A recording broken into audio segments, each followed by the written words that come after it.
Today on what not to do with electronic parts, I gotta take this apart to fix this little 5-volt power supply for my record player. Oh, that is just absolutely trashed. And there's no screws to take it apart. I thought there might be a screw there, but there's nothing.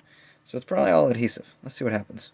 Heat gun. I got it open, and I mostly just used a hammer and a screwdriver. It turns out there's no adhesive. There's just those stupid little clips all over it, so now I gotta resolder that.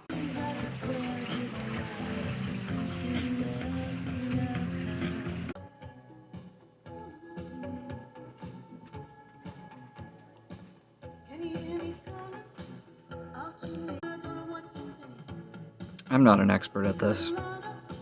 Decent solder job. Should work. Let's see if it blows up. Oh, and I'm using this really crap solder iron, so yeah. Got it working. Yeah.